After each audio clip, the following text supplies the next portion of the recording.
Mizo Junior Production channel hi ila subscribe lo ni chuan khunga in min lo subscribe sak don nia chia tanong o ka mangai mang cha le ziak tu dte jes khazing tho chu ka rit lut mai ka lu na bok si ka mi thi bram bok nen a shom tak zet voin ni hi thleng theilo se mo lo thi da ila thazok tur ni e voin hian anin nei don ani kha ka bial pa ani thin ka engkim ka mangai em em min phasan tu ni boko wangin ni zan zan khua in ka tapa ka tap mu hial ni ngei turani ka har chuan ni alo lang war to ka ta na sate ma wangin ka me thi abui laka ka opo achuak thalei thei meu lo voin hi champi ate in nei ni turania an pui ni mai tur a mangai hi ka thi kak zet ka nei lo ange anei bi ke ya thanna bik la ka shelo ma se ke ya than sok chu ani sia kanin then atang thani nu ati hian nupui anei don chu ania min lo kopeng ani don hi tram pi kha kami patu song tak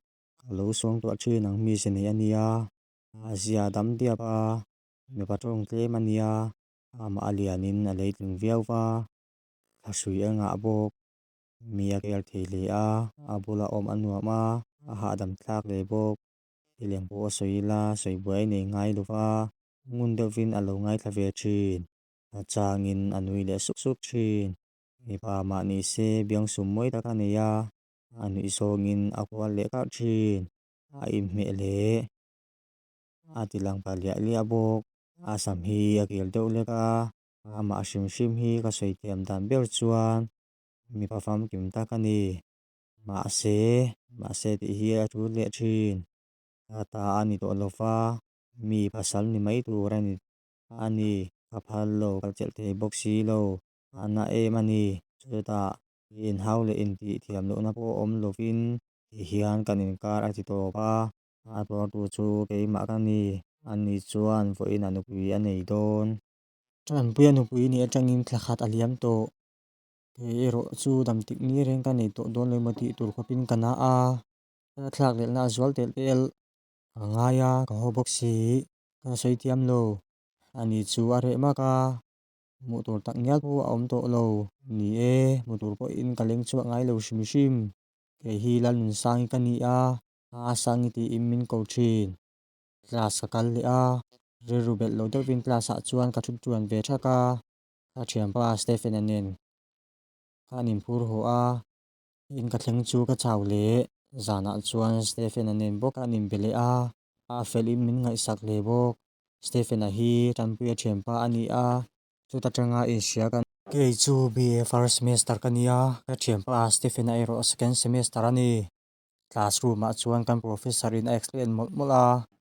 ke po exam anai to bok nen career ru chu ka petran to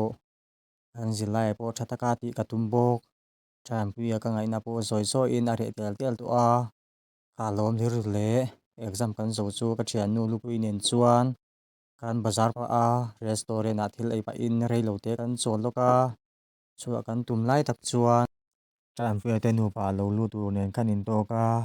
anu pui po alo rai po lian ve to le enge moni ka then masak po ni lova in thlashun na tur ka nei lo ka zambik tur ani lo ti in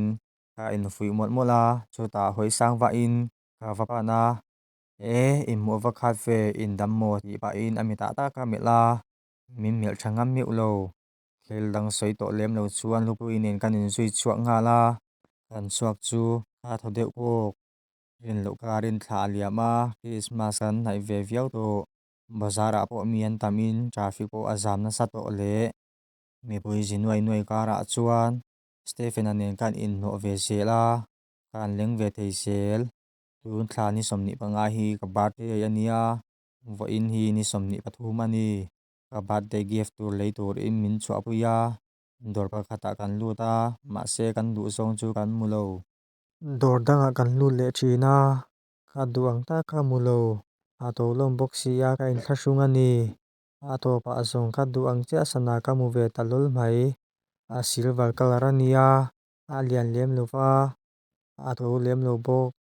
kala ngal mai kan in zui chuak ta a pawl lamah chuan ice cream kan lei a kan tawng char char a luam thu tlem in hrilh in kan haw leh ta a kalim tak zet ani kan pania kan awm tawh hi chuan kan lim em em ani ringawt kan khua chu ceiling ani a aizawl ah college kalin kanu uma biak hi te in a ka awm a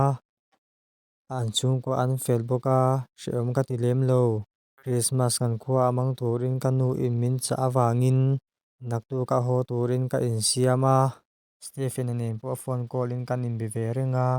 thu ho te te sawi in rei tak tak kan in be ve thin in ngai zawn na lam thil engmah kan sawi ngai lo thung a rawn leng ve zeuh zeuh thin a kan uma biak hi te chung pawn fel an ti ve khawp mai kan uma biak hi fan ut luang pawh hi chuan a sang i thiam pa nen khan in ni deuh ami tih in min zawt a ka ham haih lutuk chuan chan mai dan tur pawh ka hre lo a deuh lo mai ka ti chuak thei hram ka rin lo lam zawhna ka dawn fang ani chutah tluang pawh hi chuan glass in kal tun si a phone call in in be reng a rawn leng ve reng bawk nen in ngai zawng emaw ka lo ti a tia ei chuan pa ngai zawkin Stephen a te chu ka best friend a lawm tih in ka changa zanah chuan chhuna tluang pawh hi thil min zawh kha ka ngaih tuah chun zawm a zawhna awm lo ani hran lo kan in zui nasa ve bawk em ani mahse ei chuan thian bakin ka en lufa min en dan erawh ka hre thiam bik chiah lo mi padang nen kan in kawp changa min melh dan vel te ka ngaih tuah a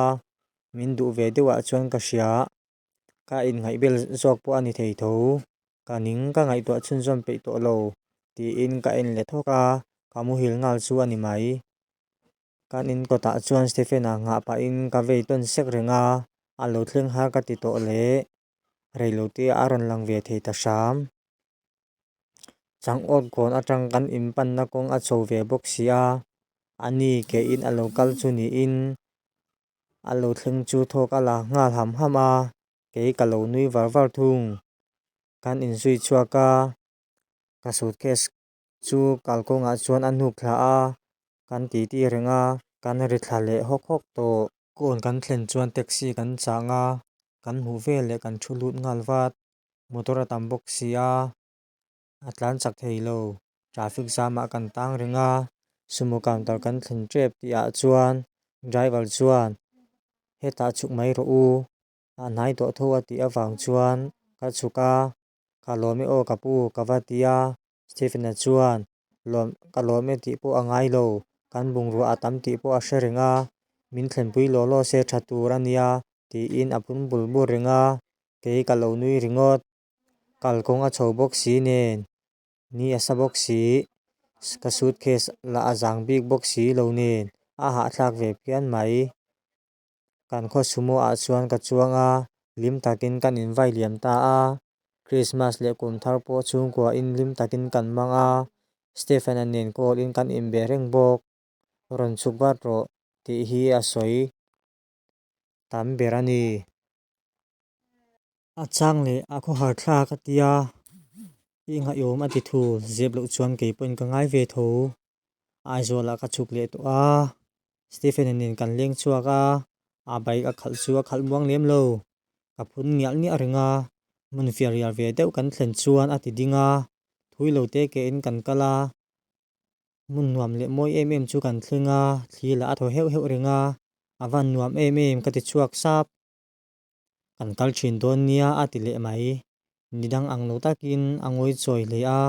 sawi duh nei sawi chuak ngam si lo a ang ber sang a rawn ti a tih in ka lo chhang vata zep lo chuan ka duh che ani a tia ka mit meng dang lam zawk chu a muman lovang ka in siam rem leh ngal vata ka lo rin lawk sa deuh ani awang chuan ka ham haih em em lo chutah tun thut thutah chuan channa ka phut lo mahse min ring rawh ka ti lim nghe ang che ka phasan ngai lovang che i tan ka awm rengang tih hi min lo hriat sak lak a duh ani Stephen a nen pawh kum hnih chhung kan in zui ta chutia min duh thu a sawi tak ah chuan ke pawh in aw tih in ka chhang ta a